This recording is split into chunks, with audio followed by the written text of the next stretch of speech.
ಸ್ನೇಹಿತರೆ, ನಾವೆಲ್ಲರೂ ಕೂಡ ಮೊಬೈಲ್ ಚಾರ್ಜ್ ಬೇಗ 100% ಆಗಬೇಕು ಅಂತ ಹೇಳ್ಕೊಂಡು ಫಾಸ್ಟ್ ಚಾರ್ಜರ್ನ ಯೂಸ್ ಮಾಡ್ತೀವಲ್ವಾ. ಆದ್ರೆ ಈ ಫಾಸ್ಟ್ ಚಾರ್ಜರ್ನ ಯೂಸ್ ಮಾಡಿದ್ರೆ ನಮ್ಮ ಮೊಬೈಲ್ನ ಬ್ಯಾಟರಿ ಲೈಫ್ ಕಡಿಮೆ ಆಗುತ್ತಾ? ಸೊ ಇದಕ್ಕೆ ಉತ್ತರನ ಈ ರೀಲ್ಸ್ ಅಲ್ಲಿ ಕೊಡ್ತೀನಿ ಸ್ನೇಹಿತರೆ. ಮೊದಲನೇದಾಗಿ ಇಲ್ಲಿ ನಿಮಗೆ ಫಾಸ್ಟ್ ಚಾರ್ಜಿಂಗ್ ಅಂತ ಬಂದಾಗ ಎರಡು ಹಂತದಲ್ಲಿ ಕೆಲಸ ಮಾಡುತ್ತೆ. ಸೊ ಮೊದಲ ಹಂತ ಬಂದು ನಿಮಗೆ 0 to 80% ಬ್ಯಾಟ್ರಿಗೆ ವೇಗವಾಗಿ ಪವರ್ ಅನ್ನ ಕೊಡುತ್ತೆ.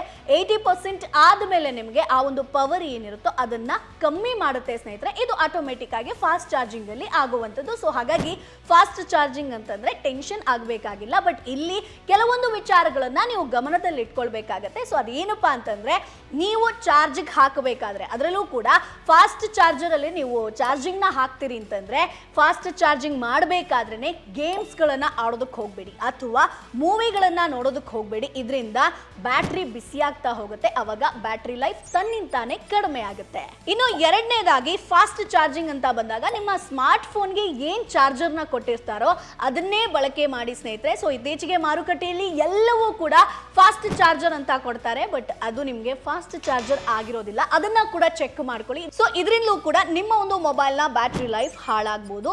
ಇನ್ನು ಮೂರನೇದಾಗಿ ತುಂಬಾ ಇಂಪಾರ್ಟೆಂಟ್. ಸೊ ರಾತ್ರಿ ನೀವು ಮಲಗುವಾಗ ಫಾಸ್ಟ್ ಚಾರ್ಜರ್ ನ ಬಳಸ್ಕೊಂಡು ಬೆಳಿಗ್ಗೆ ತನಕ 100% ಆಗ್ಲಿ ಅಂತ ಇಡೋದಕ್ಕೆ ಹೋಗ್ಬೇಡಿ. ಕೆಲವೊಂದು ಚಾರ್ಜರ್ಗಳು ಏನಿರುತ್ತೆ ಅಂತಂದ್ರೆ 100% ಆದ್ಮೇಲೆ ತಾನಾಗೆ ಪವರ್ ಕಟ್ ಆಗುತ್ತೆ. ಸೊ ಇದರಿಂದ ಬ್ಯಾಟ್ರಿ ಲೈಫ್ ಉಳಿಯುತ್ತೆ. ಬಟ್ ನೀವು ಬೇರೆ ಕಂಪನಿಯ ಅಥವಾ ಕಮ್ಮಿ ಬೆಲೆಗೆ ಸಿಕ್ತು ಫಾಸ್ಟ್ ಚಾರ್ಜರ್ ಅಂತ ಬಳಸ್ಕೊಂಡು ರಾತ್ರಿಡೀ ನೀವು ಚಾರ್ಜಿಂಗಿಗೆ ಇಟ್ರಿ ಅಂತಂದ್ರೆ ಇದರಿಂದಲೂ ಕೂಡ ನಿಮ್ಮ ಮೊಬೈಲ್ ಬ್ಯಾಟ್ರಿ ಲೈಫ್ ಹಾಳಾಗುತ್ತೆ. ಸೊ ಹಾಗಾಗಿ ಈ ಟಿಪ್ಸ್ನ ತಪ್ಪದೇ ಫಾಲೋ ಮಾಡಿ, ಒಂದಷ್ಟು ಜನರಿಗೆ ಶೇರ್ ಕೂಡ ಮಾಡಿ.